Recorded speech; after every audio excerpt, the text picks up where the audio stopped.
दोस्तों आज की इस वीडियो में आपको बीए फर्स्ट ईयर के फर्स्ट सेमेस्टर में आपका जो सब्जेक्ट है जियोग्राफी यानी कि भूगोल, उसके अंदर एग्जाम में कौन कौन से क्वेश्चन आने वाले हैं। इस वीडियो के अंदर मैं आपको एग्जाम में आने वाले क्वेश्चन के बारे में बताऊंगा। सो आप इस वीडियो को ध्यान से देखिएगा ताकि एग्जाम में आने वाले क्वेश्चन के बारे में आपको पता चल सके। और जो भी स्टूडेंट बीए फर्स्ट ईयर के अंदर है, जिनका फर्स्ट सेमेस्टर के एग्जाम चल रहा है या फिर फर्स्ट सेमेस्टर के एग्जाम होने वाला है, वो लोग कमेंट करके जरूर बताएं कि नेक्स्ट क्वेश्चन पेपर उनको किस सब्जेक्ट के ऊपर चाहिए, ताकि आपके कमेंट के आंसर में आपको क्वेश्चन पेपर दे सकूँ। तो ये बिना किसी देरी के हम लोग शुरू करते हैं और ज्योग्राफी के अंदर एग्जाम में जो भी क्वेश्चन आने वाले हैं उन आने वाले क्वेश्चन के बारे में जानते हैं। तो यहाँ पे सबसे पहले हम लोग लघु उत्तरीय प्रश्नों के बारे में जानेंगे। तो लघु उत्तरीय प्रश्नों में पहले प्रश्न की बात की जाए तो यहाँ पे आपका पहला प्रश्न दिया हुआ है, ब्रह्मांड की उत्पत्ति पे प्रकाश डालिए।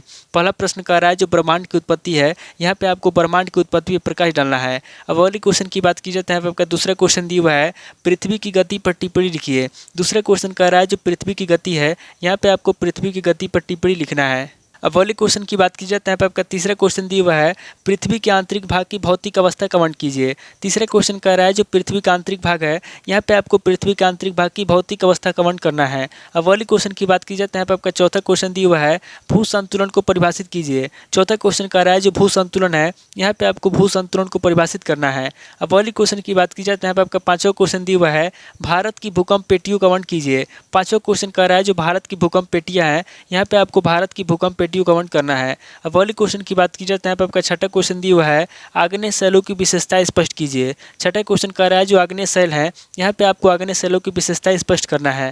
अब अगले क्वेश्चन की बात की जाए तो यहाँ पे आपका सातवां क्वेश्चन दिया हुआ है, विभंग क्या है। सातवां क्वेश्चन कह रहा है कि विभंग क्या है, यहाँ पे आपको विभंग के बारे में बताना है। अगले क्वेश्चन की बात की जाए तो यहाँ पे आपका आठवां क्वेश्चन दिया हुआ है, नदी अपहरण क्या है स्पष्ट कीजिए। आठवां क्वेश्चन कह रहा है कि नदी अपहरण क्या है, यहाँ पे आपको सबसे पहले नदी अपहरण के बारे में बताना है, उसके बाद आगे आपको स्पष्ट करना है। अब अगले क्वेश्चन की बात की जाए तो यहाँ पे आपका नवा क्वेश्चन दिया हुआ है, प्रवाह व्यवस्था से आप क्या समझते हैं। नवा क्वेश्चन कह रहा है कि प्रवाह व्यवस्था से आप क्या समझते हैं, यहाँ पे आपको प्रवाह व्यवस्था के बारे में बताना है। अब अगले क्वेश्चन की बात की जाए तो यहाँ पे आपका 10वां क्वेश्चन दिया हुआ है, नदी विसर्ग पर टिप्पणी लिखिए। 10वां क्वेश्चन कह रहा है जो नदी विसर्ग है, यहाँ पे आपको नदी विसर्ग पर टिप्पणी लिखना है। अब अगले क्वेश्चन की बात की जाए तो यहाँ पे आपके 11वां क्वेश्चन दिया हुआ है, हिमानियों से निर्मित यू आकार की घाटी का उल्लेख कीजिए। 11वां क्वेश्चन कह रहा है जो हिमानियों से निर्मित यू आकार की घाटी है, यहाँ पे आपको यू आकार की घाटी के बारे में बताना है और उसका उल्लेख करना है।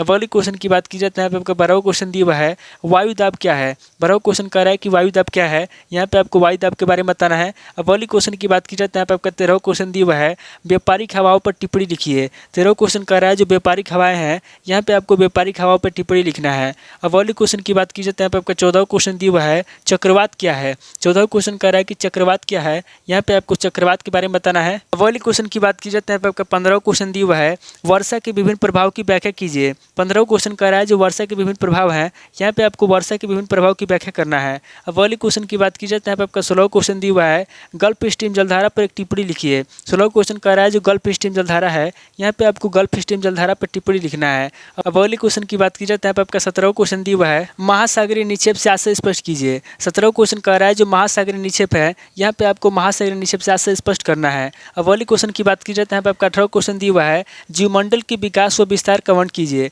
18वां क्वेश्चन कह रहा है जो जीवमंडल है, यहाँ पे आपको जीवमंडल के विकास के बारे में बताना है और जीवमंडल के विस्तार का वर्णन करना है। अब अगले क्वेश्चन की बात की जाए तो यहाँ पे आपको 19वां क्वेश्चन दिया हुआ है, प्राणियों का विसर्य फैलाव को बताइए। 19वां क्वेश्चन कह रहा है जो प्राणियों का विसर्य फैलाव है, यहाँ पे आपको प्राणियों का विसर्य फैलाव को बताना है। अब अगले क्वेश्चन की बात की जाए तो यहाँ पे आपका 20वां क्वेश्चन दिया हुआ है, महासागरीय धाराएं क्या है। 20वां क्वेश्चन कह रहा है जो महासागरीय धाराएं हैं, यहाँ पे आपको बताना है कि महासागरीय धाराएं क्या है।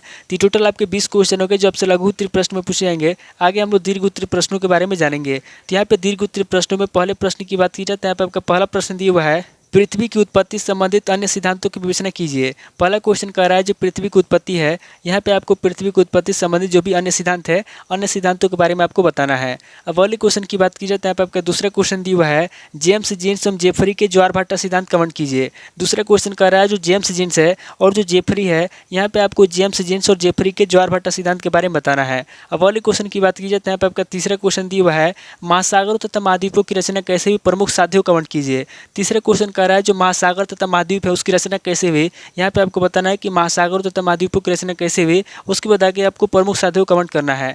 अब अगले क्वेश्चन की बात की जाए, यहाँ पे आपका चौथा क्वेश्चन दिया हुआ है ज्वालामुखी से आप क्या समझते हैं, इसके कारण एवं प्रकार लिखिए। चौथा क्वेश्चन कह रहा है जो ज्वालामुखी है, यहाँ पे आपको बताना है कि ज्वालामुखी से आप क्या समझते हैं, उसके बाद आगे आपको इसके कारण बताना है और इसके प्रकार बताना है।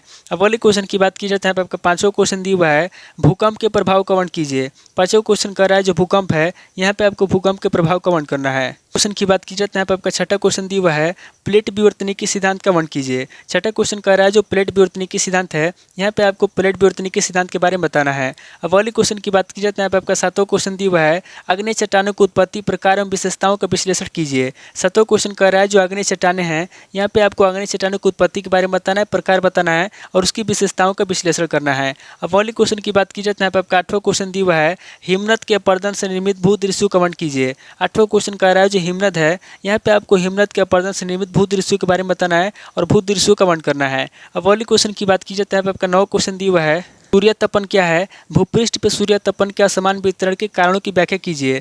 नवा क्वेश्चन कह रहा है कि सूर्य तपन क्या है, यहाँ पे आपको सबसे पहले सूर्य तपन के बारे में बताना है, उसके बाद आगे आपको भूपृष्ठ पे सूर्य तपन के असमान वितरण के कारणों की व्याख्या करना है। अब अगले क्वेश्चन की बात की जाए, यहाँ पे आपका 10वां क्वेश्चन दिया हुआ है वायु राशि क्या है, उसका वर्गीकरण प्रस्तुत कीजिए। 10वां क्वेश्चन कह रहा है कि वायु राशि क्या है, यहाँ पे आपको सबसे पहले वायु राशि के बारे में बताना है, उसके बाद आगे आपको उसका वर्गीकरण प्रस्तुत करना है। अब अगले क्वेश्चन की बात की जाए, यहाँ पे आपका 11वां क्वेश्चन दिया हुआ है शीतोष्ण कटिबंधीय चक्रवात पर एक लेख लिखिए। 11वां क्वेश्चन कह रहा है जो शीतोष्ण कटिबंधीय चक्रवात है, यहाँ पे आपको शीतोष्ण कटिबंधीय चक्रवात पे एक लेख लिखना है। अब अगले क्वेश्चन की बात की जाए, यहाँ पे आपका 12वां क्वेश्चन दिया हुआ है महासागरीय धाराओं की उत्पत्ति की व्याख्या कीजिए तथा प्रशांत महासागर की धाराओं का वर्णन कीजिए। 12वां क्वेश्चन कह रहा है जो महासागरीय धारा है, यहाँ पे आपको सबसे पहले महासागरीय धाराओं की उत्पत्ति की व्याख्या करना है, उसके बाद आगे आपको प्रशांत महासागर की धाराओं का वर्णन करना है। अब अगले क्वेश्चन की बात की जाए, यहाँ पे आपका 13वां क्वेश्चन दिया हुआ है अटलांटिक महासागर की धाराओं का वर्णन कीजिए। 13वां क्वेश्चन कह रहा है जो अटलांटिक महासागर की धाराएं हैं, यहाँ पे आपको अटलांटिक महासागर की धाराओं का वर्णन करना है। अब अगले क्वेश्चन की बात की जाए, यहाँ पे आपका 14वां क्वेश्चन दिया हुआ है जियोम से आप क्या समझते हैं, उसके प्रकार बताइए, हम किसी एक का वर्णन कीजिए। 14वां क्वेश्चन कह रहा है जो जियोम है, यहाँ पे आपको बताना है कि जियोम से आप क्या समझते हैं, यहाँ पे आपको सबसे पहले जियोम के बारे में बताना है, उसके बाद आगे आपको उसके प्रकार बताना है और उसके किसी एक का वर्णन करना है। तो टोटल आपके 14 क्वेश्चन होंगे जब से दीर्घ उत्तरीय प्रश्न में पूछे जाएंगे। तो इस वीडियो के अंदर मैंने आपको लघु उत्तरीय प्रश्न और दीर्घ उत्तरीय प्रश्न दोनों तरह के प्रश्नों के बारे में बता दिया। सो आप इन प्रश्नों को नोट कर लीजिए और किसी किताब से सीरीज से मिलाकर के याद कर लीजिए। तो दोस्तों आज इस वीडियो को मैं पे स्किप करता हूँ, मिलता हूँ आपसे नेक्स्ट वीडियो में। अगर आपको वीडियो अच्छा लगा तो वीडियो को लाइक कीजिए, शेयर कीजिए, कमेंट करके बताइए कि आपको नेक्स्ट वीडियो किस टॉपिक के ऊपर चाहिए। Thank you.